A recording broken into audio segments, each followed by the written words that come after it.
Okay, function notation. Now, function notation has a couple of important advantages. It allows us to talk about a function without actually having to write out its formula every time we want to do anything with it.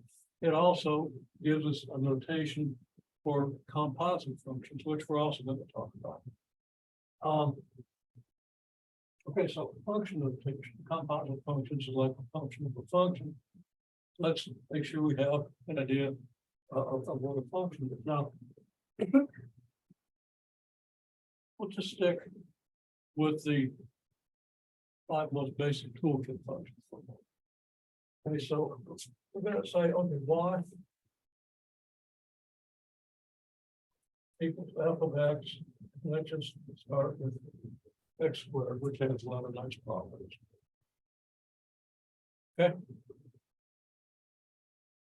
Now, we want to say that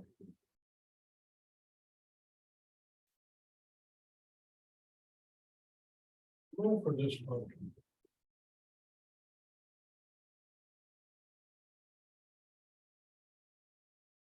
is f of x equals x squared. Okay.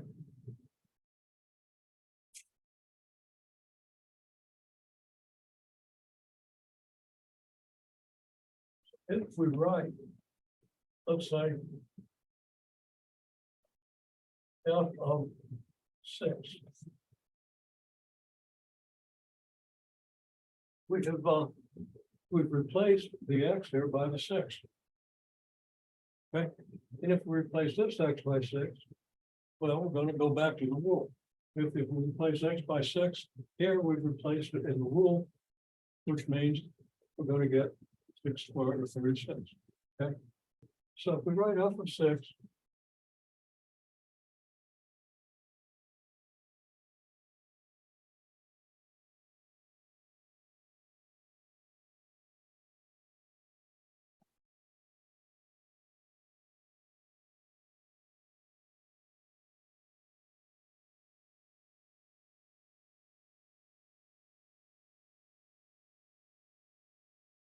replace this x in this rule by 6.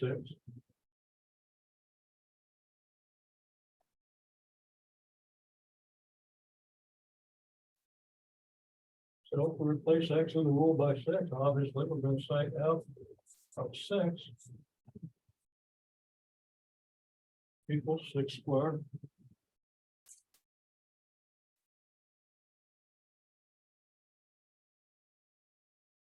Or 36.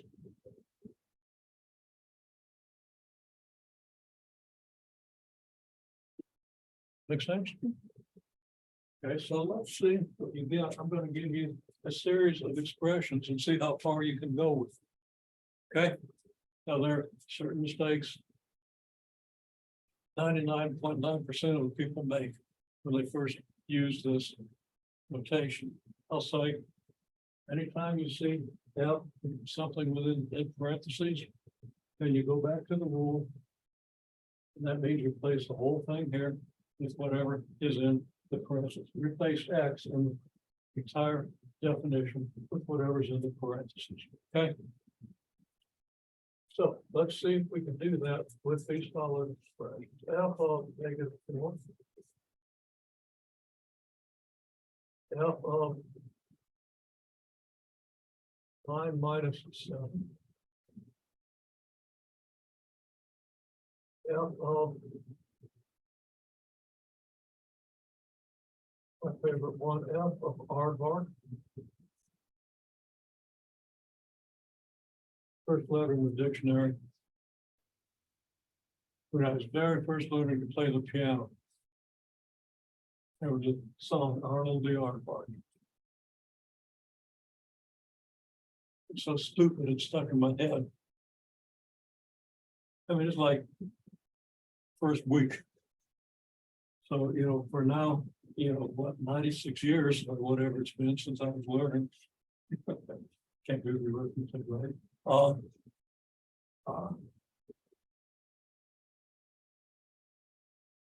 Somehow that word. It's so weird, it's one of my favorite words. Okay, anyhow, okay, so f of r bar, f of a. F of a plus b.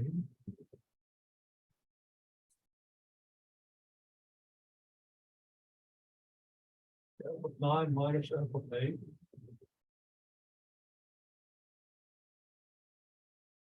F of x plus h.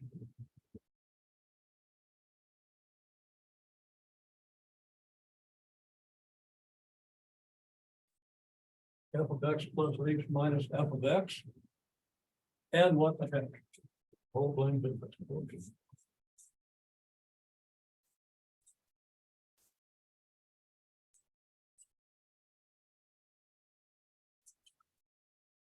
you do with this?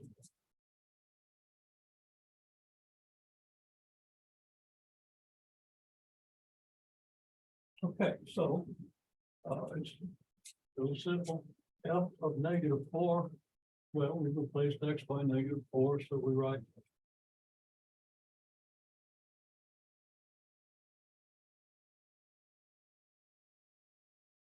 Now we don't write this. Okay.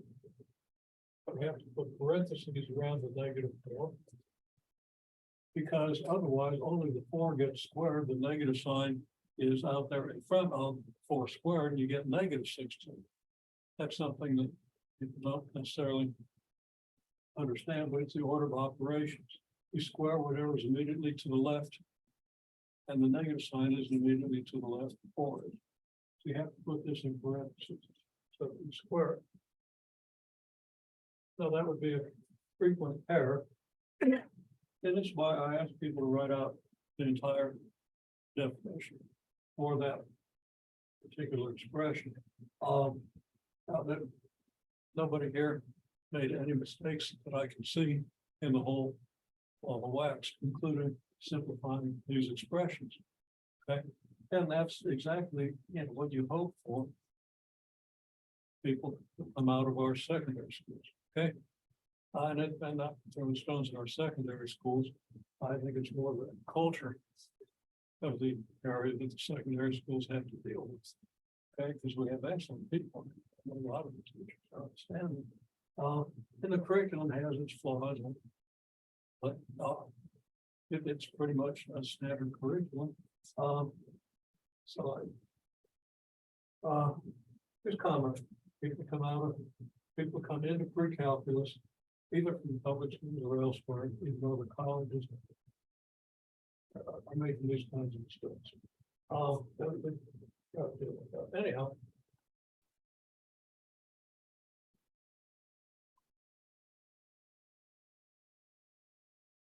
Okay, it's easy to write it out. You just look at your rule and you put whatever's in here for x was. Now, a lot of people will want to do 9 squared minus 7 squared. I don't know, that's not right. Order of operations says you subtract the 7 from the 9.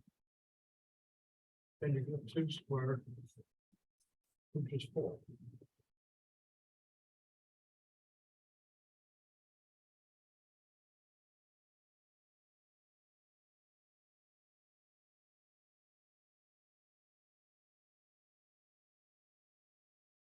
The aardvark's getting smaller and smaller as I reach my boundary here, but it's aardvark square.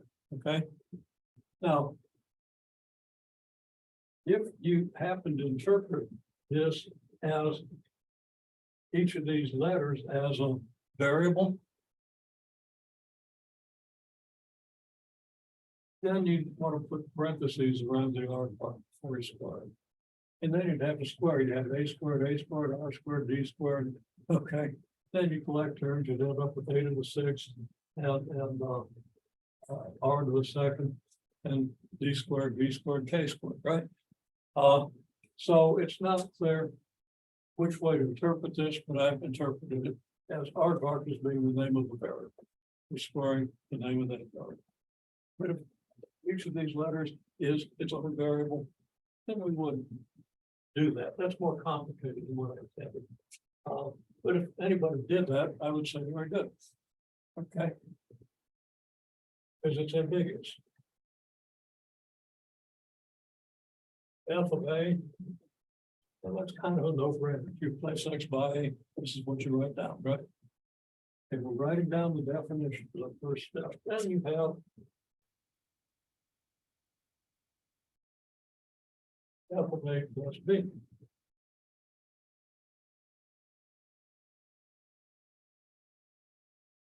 We write down exactly what the definition tells us. X is replaced by the expression A plus B. And we have to put parentheses around the A plus B to see that we're squaring the whole thing. If we don't have parentheses, then we're not squaring the expression A plus B. And we also don't write down A squared plus B squared. Because A plus B squared is not A squared plus B squared. If we use distributive law, and we'll talk about this throughout a pre-calculus course.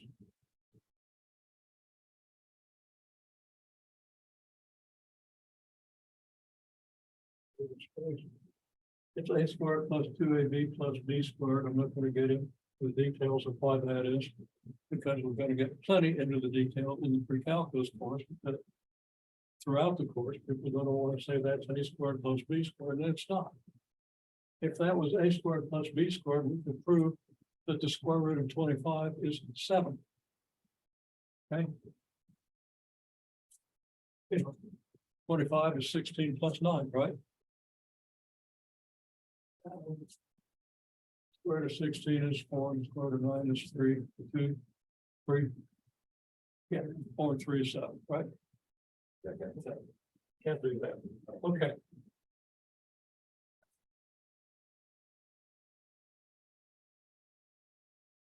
So here's where people will want to write down F of 1.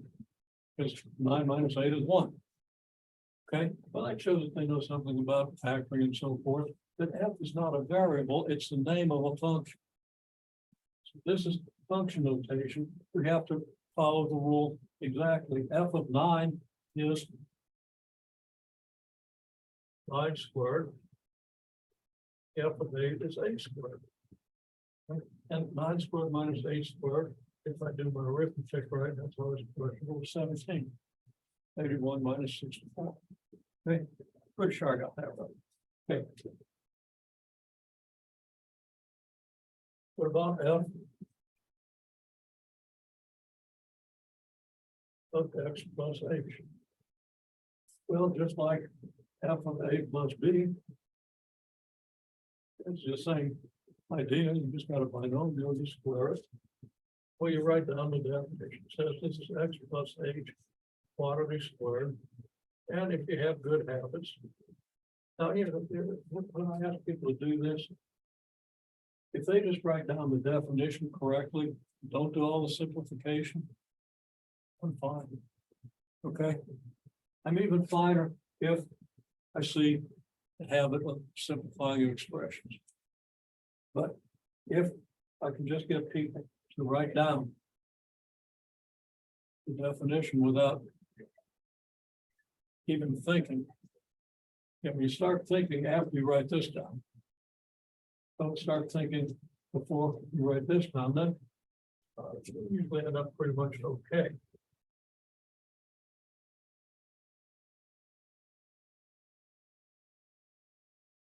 Okay, well, you can square that, and that's X squared plus 2xh plus h squared. Okay, and that's going to be useful because we'll see what we can do with these two expressions, which is pretty advanced function notation, for first introduction. That's really excellent. Okay, so I'm going to give myself a little extra room. There's going to be a little extra room for these things. So.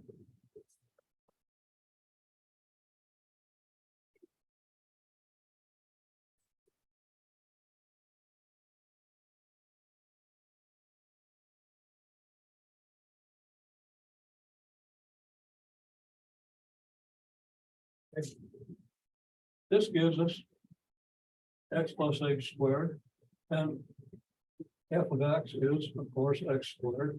We've got the minus sign, so that makes Right. And then this equals.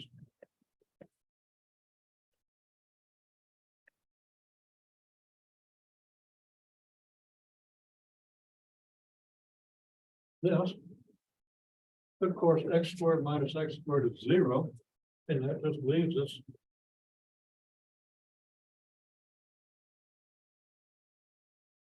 Two xh plus x squared. If you follow the rule and know how to use the distributive law to square a binomial, or remember a formula for squaring a binomial. Right there's a formula, it's a formula everybody's supposed to know from the time they're 13 years old until they lose their marbles, which usually happens if you live long enough. Okay, yeah, case in point here. Okay, so 2xh plus h squared. That's simplified. You can't simplify that much anymore. You could factor an h out. Okay. And it's kind of useful for what we're going to do here. So I'll just put in parentheses. It could be written as h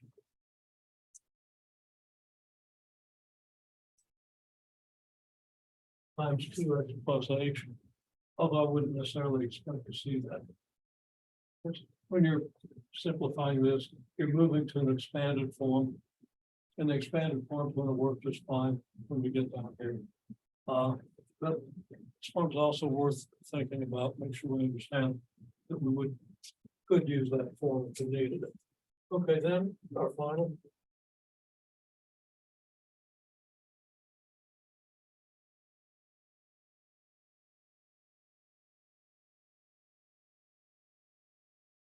Okay, now, yeah, I'm still visible here.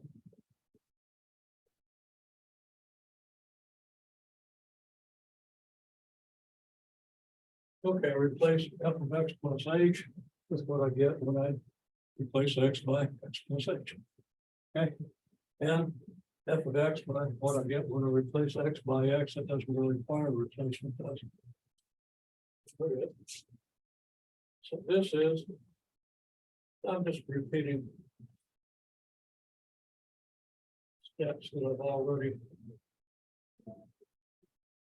made down here. I could have just quoted this. But let's just work it out. Okay, then x squared minus x squared gives me 2xh plus h squared over h. Now here's where I see some kind of bad stuff, which is cancellation. People that start to freak out this course almost never understand the rules for cancellation. So I don't even allow cancellation in my pre-calculus class. At least maybe not until very late in the semester, if I find that people are actually understanding the rules. And the rule is you cancel factors. Factors of the numerator with factors of the denominator. You don't really understand what factors means. Okay. Not too many people. Because maybe they've been used to doing all their math with online help or algebra systems or whatever. We lose insight when we do that. Okay, so anyhow, we got 2xh plus h squared over h. People want to cancel this h with this h, leave this one alone. Or cancel this h with 2. Or cancel this h with an h they see someplace else in the page there. Okay. Or some people even try to cancel this h with this h before they even substitute.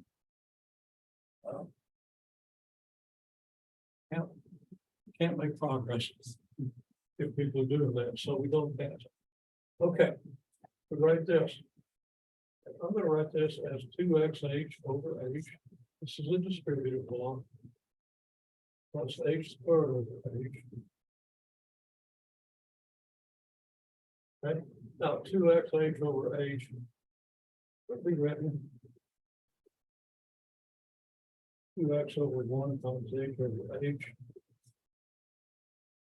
plus H over one times H over H. And H over H is one.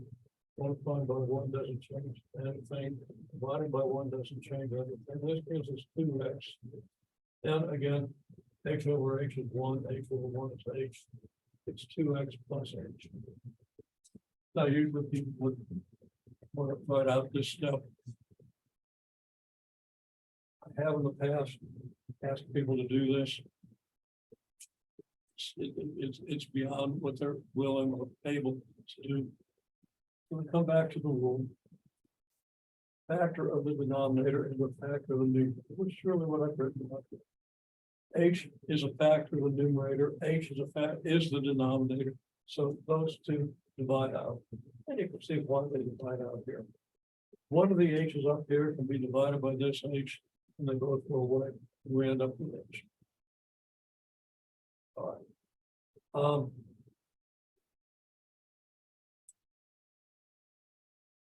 I just been foreshadowing note. That's the word, and this one here. Foreshadowing note.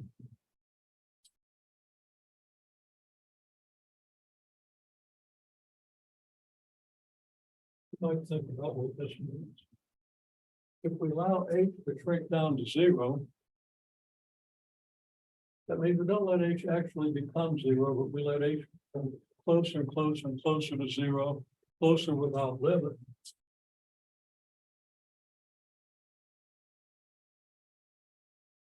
This expression is going to become closer and closer to just 2x. Closer H is to 0, the closer this whole expression is to 2x. That's worth thinking about. So that's actually calculus concept. But it's really a pre-calculus concept, because pre-calculus is designed, could be designed to prepare people for calculus, and people don't understand what happens when quantities approach 0 and stuff. At least intuitively, then calculus starts out much harder than it should. Okay, so we're thinking about right now, even if calculus is a year in your future.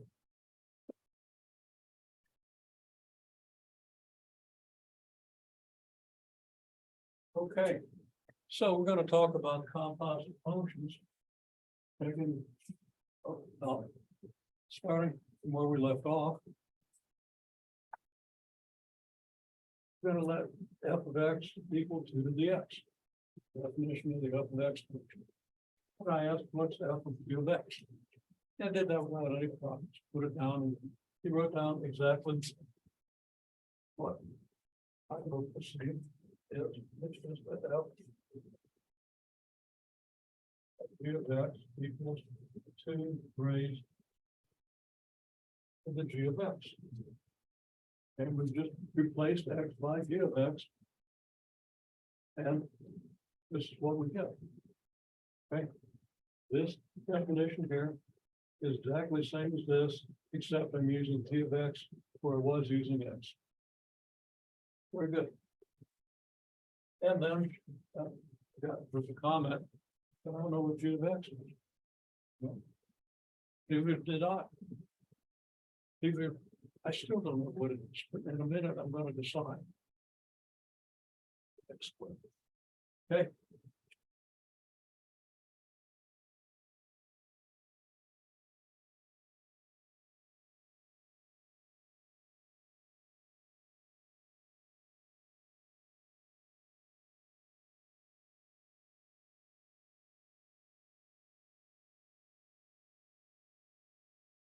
So I'd say that everybody's pretty much got that written down already, but let's see. Okay, so, well, now we've already done this, and we know that if g of x is x squared, we're just going to end up with x squared here, but let's write it out from scratch the way we would if we were given f of x equals 2 to the x, g of x equals x squared. We'll write out all the steps, meaning we'll repeat the step. Okay, so first,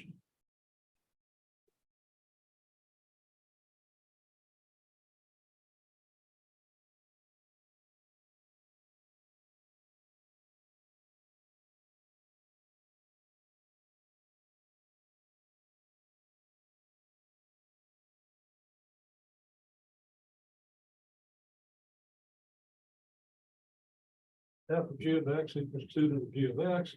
That's by the rule for f of x. Of course, we know that it's good. But if you're given these two functions and have done this already, you want to start out this way. I think there's another way to do it, another way to reason it out, but this is the way that I find would be most effective with the students together. And I think it's maybe the best for most. Okay. So.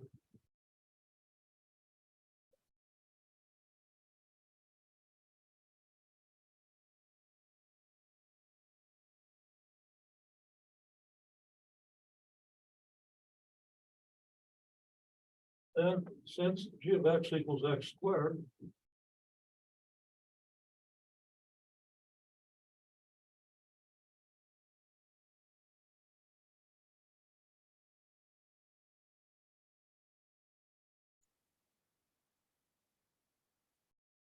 which you can say that f of g of x is 2 to the g of x, which is 2 to the x squared.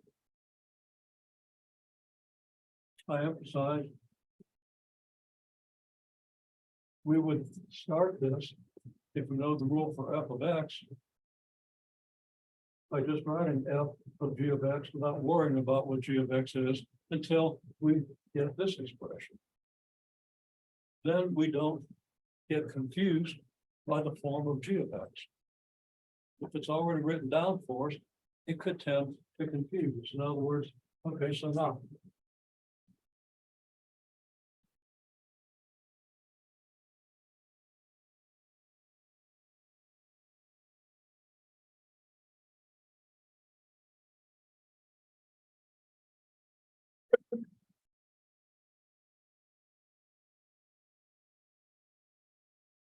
and let f of x equal 1 over x, g of x equal x cubed. Now, from the very beginning of the course, we've got a picture for 1 over x, we've got a picture for x cubed. Hopefully, we know some algebra, so we could do algebraic manipulations with these things.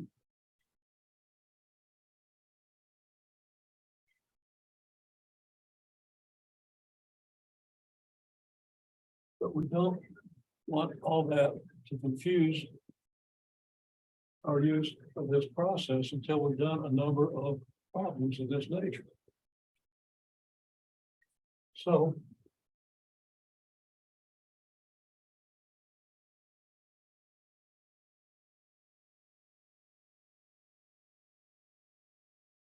figure out what is the equation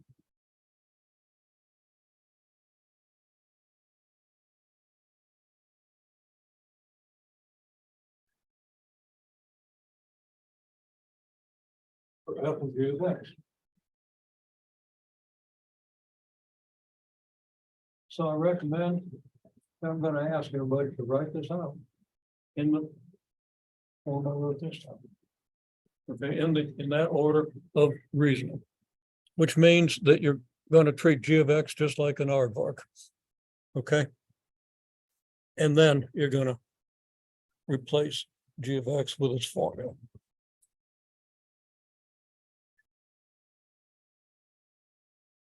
Okay, so as expected, let me put this up for it, but it's very well for you.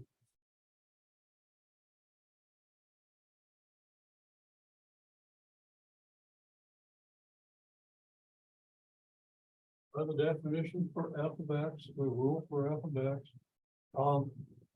got f of g of x is 1 over g of x. Okay. Now,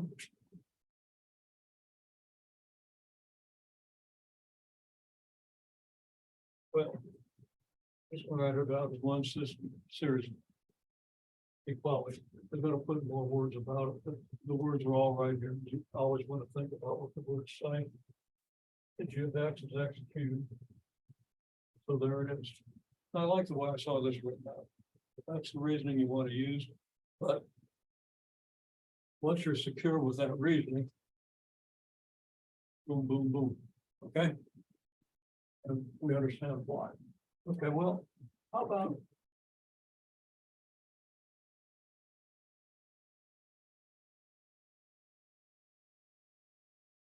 U of F of X.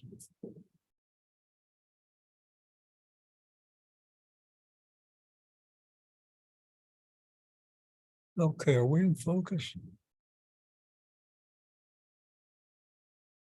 Yeah, it looks like this is right in perfect focus. Maybe it's with my eyes. Yeah, that looks much better. That might just be my mind.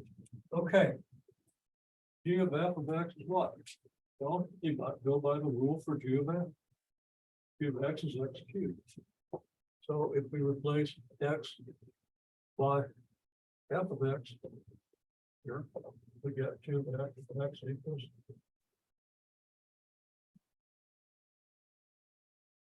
F of X cubed. Then, of course, F of X is 1 over X. Right? Yeah, this is correct. Not totally simplified because this is 1 cubed over X cubed, right? So, and everybody knows this. It's worth mentioning. Everybody is doing this. Not real clear on that. 1 over X quantity cubed means 1 over X times 1 over X times 1 over X. Which is 1 times 1 times 1 divided by X times X, which is 1 over X cubed. It comes down to that. So if your algebra is where it needs to be or should be, and of course, in many cases it isn't, we have to build it up. Then it should be clear that this is your final form. And you know what we need to notice then is that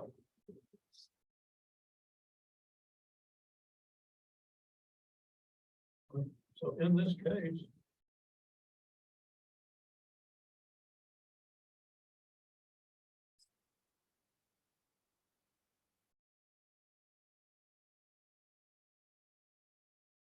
F of G of X equals G of X of X.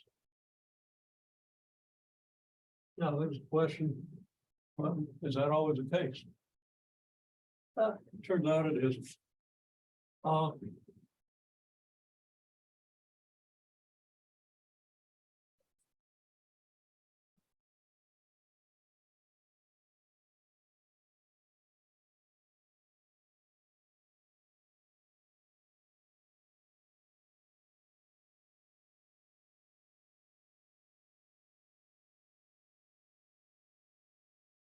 If F of X equals 2 to the X and G of X equals X squared, then F of G of X equals 2 to the G of X equals 2 to the X squared. So let's check out G of F of X. So work that one out. What's G of F of X? That's the last thing we'll do since we're out of time. Should just take a minute. Okay, so what's G of F of X? Well, G of X is X squared. So G of F of X, looking at this, tells you that G of F of X is the square of F of X.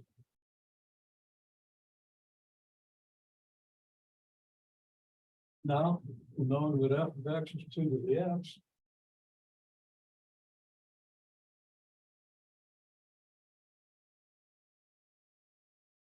we see that this is 2 to the X quantity squared.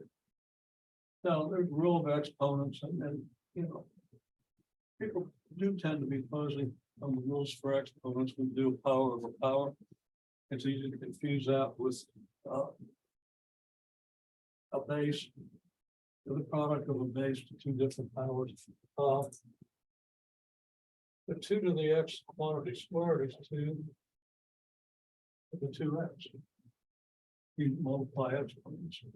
And we'll spend some time on that because that's something that does need to be reviewed. I think that also needs to be reviewed in most pre-calculus classes nationwide.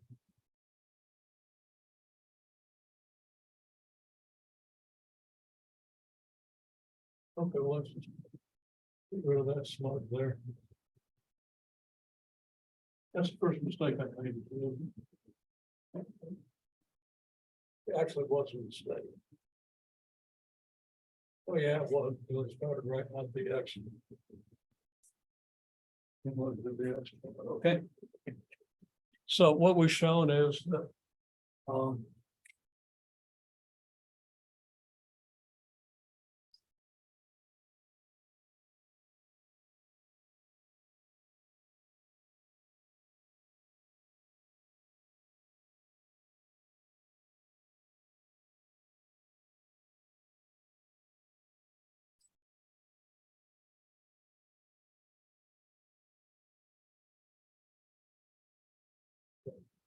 so here, after G of X and G of F of X are different.